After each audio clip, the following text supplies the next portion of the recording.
everybody. We've got some pretty big news on Labor Day. Well, back to rumors of war with Russia and the U.S. and China. First of all, this is an article I have yet to release. I'm just putting some finishing touches on it. But I've tied this new ice war that's going on back to Germany, Nazi Germany. And you'll read that later if you want to. But anyways, we got some breaking news to cover. There was another massive Chinese chemical plant explodes. Huge clouds of black smoke billow skyward.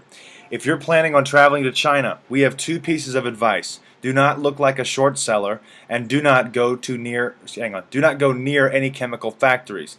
Failing to heed the first tip of there could get you thrown in jail, or as Man Group's China chief Li Yifei calls it, sent on a short vacation. The consequences of failing to follow the second piece of advice above could be, how should we put this, explosive. With Beijing still scrambling to contain the fallout both figuratively and literally from the devastating blast at Tianjin, which killed some 160 people and injured more than 700 last month, the country is on edge. Two additional chemical blasts, both in Shandong, did little to calm China's frayed nerves, and now a fourth blast, this time in Zhejiang, I believe that's how you pronounce that, has been reported. Here's Reuters. An explosion shook a chemical plant in the Chinese province of Zhejiang. Sorry, don't speak Chinese.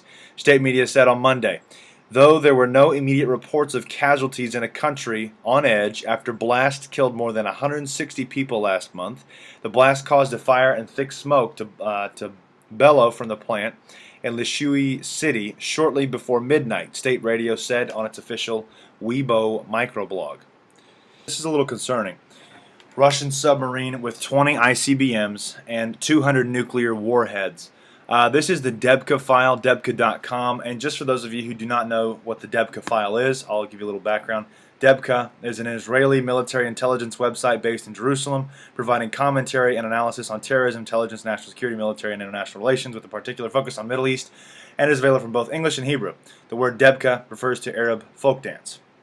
Refers to an Arab folk dance. So anyways, that's for those of you who do not know, this is the Debka file. Ouch. The world's largest submarine, the Dmitry Donskoy.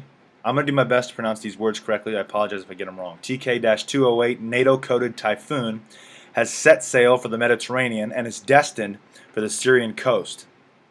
Debka file reports exclusively from its military and intelligence sources. Aboard the sub are 20 Bulava NATO code SSN-30 intercontinental ballistic missiles with an estimated up to 200 nuclear warheads each missile. With a reported range of 10,000 kilometers, carries 6-10 MIRV nuclear warheads. The Russian sub set sail from its North Sea based on September 4th, escorted by two anti-sub warfare ships. Their arrival at destination in 10 days' time will top up the new Russian military deployment in Syria. You think this is getting a little serious now? Because this is what I was mentioning to a lot of people, is that, look, this is a proxy war in Syria, and if Russia is stepping up and the U.S. is stepping up, you've got France, Britain, and all the other countries starting to step up in Syria and airstrikes and so on and so forth, reconnaissance flights, whatever, what have you. And guess what? Guess what follows?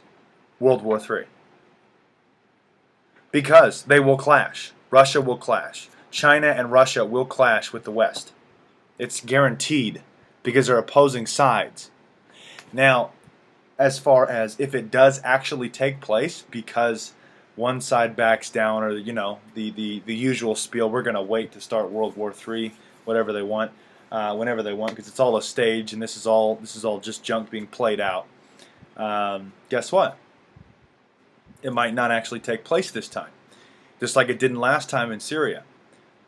But it's important to note, this is how close we are. Where we go from here, it's very hard to tell. Because they can either wipe it all off and nothing will happen, or they can actually push this thing and, well, we know where we're heading then, obviously. Let's continue. The Russian sub set sail from its North Sea base on September 4th, escorted by two anti-sub warfare ships. Their arrival at destination in 10 days' time will top up the new Russian military deployment in Syria. President Vladimir Putin's introduction of a nuclear force opposite Syrian shores builds up what first looked like an operation to fortify Assad's regime in Damascus. into a military expedition capable of an air and sea confrontation with U.S. forces in the Middle East. There you go. U.S. Secretary of State John Kerry suggested as much Saturday. U.S. Secretary of State.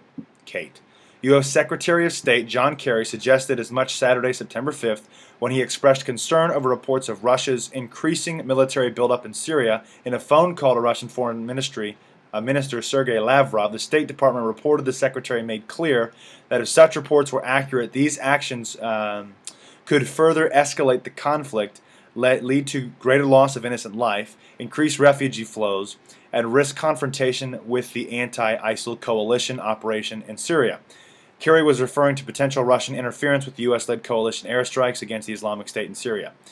Debka files sources in Washington and Moscow report that the dispatch of a nuclear sub to Syrian waters is taken as a strong message that the Kremlin will not let the U.S. impede its military intervention in the Syrian conflict and will go to extreme lengths to keep the way open for the flow of Russian troops to the war-torn country. This situation has gone a long way beyond Obama administration intentions when U.S. and Russian talks were initially held for U.S. forces posted in Turkey and Iraq together with the Russian troops arriving in Syria to launch a combined effort against the Islamic State. Those talks came to naught. In its coming issue out Friday, September 11th, Debka Weekly 678 will reveal for the first time how Putin intends to array the Russian forces he is consigning to Syria, their operational planning, their military coordination with Iran, and above all, how the new Russian intervention in Syria may impact U.S. Middle East policy in Israel. Okay, that is all the news I've got. I want to thank you all for watching. Obviously, this is a bombshell here. 200 nuclear warheads are sailing to Syria right now. That's all I got. God bless and carry on. Okay, we have this going on, then we also have this going on, then we also have this going on, then we also have this going on. Hang on, let me just go back and read through some of it. France considering airstrikes in Syria, sending recon jets. So we've got Russian military in Syria. I don't know if that's confirmed 100%, but we do know that there's Russian advisors, correct? Russian advisors and Russian arsenal and Russian jets and so on and so forth in Syria. France will send reconnaissance flights over Syria beginning Tuesday and is considering airstrikes in the fight against the Islamic State group. BS. In the fight against Russia. That's what's going on. Which is why, if this really is as bad as a lot of us think it is, then we are very close to World War III. It began in Syria. That's when everything really picked up. That's probably where it's going to end. And what I mean by end is end the proxy wars and enter into a full-on, full-scale world war. Anyways, the United States is leading a coalition of countries that has spent the past year striking at IS militants, weaponry, and machinery from the air, but has made little progress in meeting President Barack Obama's goal to degrade and destroy the group. You know, I think it would probably be extremely effective if you actually shot them or killed them. I mean the ISIS militants. But instead, the U.S. has come up with this wonderfully dumb idea that if we arm ISIS and train them, they'll die. Does that sound smart at all? Because that's what's going on. We've trained them. The United States of America has trained them, and so has Mossad. We have trained and created ISIS. Now, supposedly, we're trying to degrade and destroy them. One of the biggest military...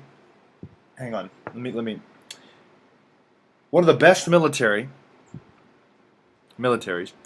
in the world is having trouble destroying and degrading a group of brutal thugs and just militants. Why? The U.S. is supposed to be Mr. Big and Bad when it comes to war. Greece allegedly denies U.S. request to close airspace for Russian aid to Syria. Athens has allegedly denied a U.S. request to close airspace to Russian aircraft that would transport humanitarian aid to Syria, according to a Sputnik report. According to the news agency report, citing as a source an anonymous Greek diplomat, Moscow has requested and received Athens' permission to conduct flights to transport humanitarian aid to Syria in the period from September 1st to September 24th. On Saturday, U.S. Embassy in Athens appealed to the Greek government with a request to prohibit the flights of Russian aircraft in the FIR Athens. The Greek government refused to do so in order to worsen relations with Russia. The source told Russian state news agency RIA Novosti. Greece's Foreign Affairs Ministry did not confirm or deny the report. Greece confirms. U.S. asked to close the airspace to Syrian-bound Russian aid flights. The Greek Foreign Ministry has confirmed receipt of a request from Washington, asking that Russia be denied use of Greek airspace for aid flights to Syria, Reuters reported. The announcement came from the Greek Foreign Ministry spokesman, who added the U.S. request was being considered. But according to here, it has been denied. We'll see. Going on from here, emergency alert concerning a surprise East Coast military air drill to affect civilian radar and early warning system. This is a really important little event that's taken place here.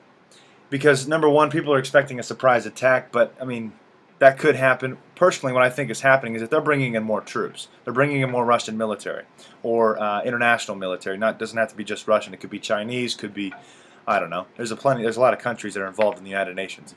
VLF comm channel. The movement involves a large signal intelligence spy vessel of the Russians that is being tracked going up and down the East Coast and in the Caribbean, and also a whole task force of Chinese sailing now already getting close to Alaska. Then last night, a statement by the Russian military that they are preparing to answer the U.S. sanctions and will not be like them. It will not be like them, but something to make the U.S. wish it had not done them. China does blame the U.S. for the 3 big explosions and also does not like the threats of sanctions either for the cyber stuff. So the bear and the dragon are both very angry and may just decide to do something about it all. Maybe starting in Syria and then having in a position retaliatory strike near Konus, the U.S. mainland. This was posted on September 3rd, and we'll keep going, don't worry. AOPA seeks answers about ADSB NOTAM. APOA is trying to get to the bottom of ambiguous NOTAM language and determine why the aviation community was given just 1 day's advance notice of military exercises that could make automatic dependent surveillance broadcast, ADSB, and TCAS unreliable along a significant portion of the East Coast for a month. This is what I think. They're probably bringing in troops. Honestly, that's what I think. They could be getting ready for a surprise attack, but I would say they're bringing in troops, to be honest with you.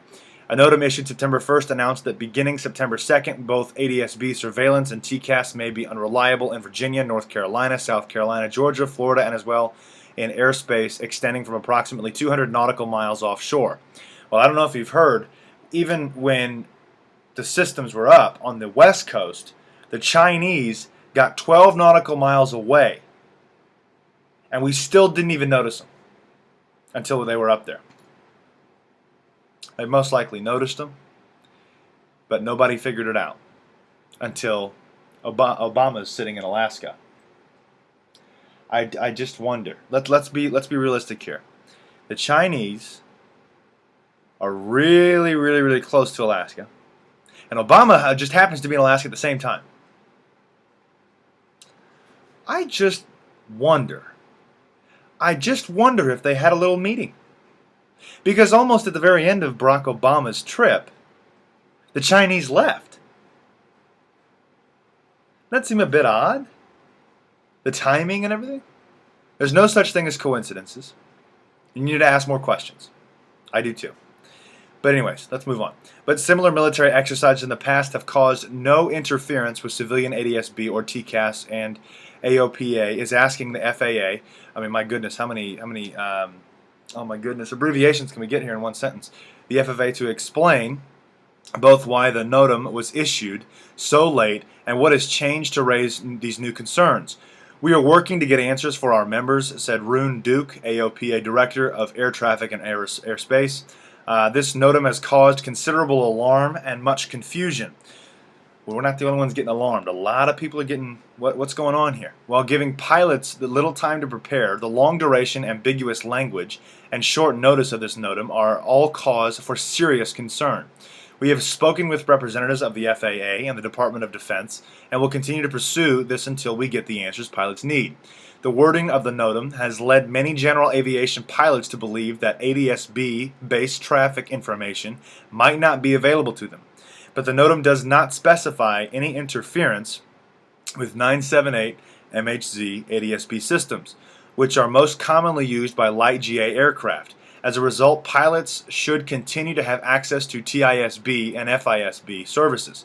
The greatest impact will be on aircraft using 1090 MHZ ADS-B systems, or TCAS, which are primarily used by larger, faster aircraft operating in the flight levels. Air traffic controllers will help ensure separation between military and civilian traffic during the exercises, and no delays or reductions in ATC services are anticipated.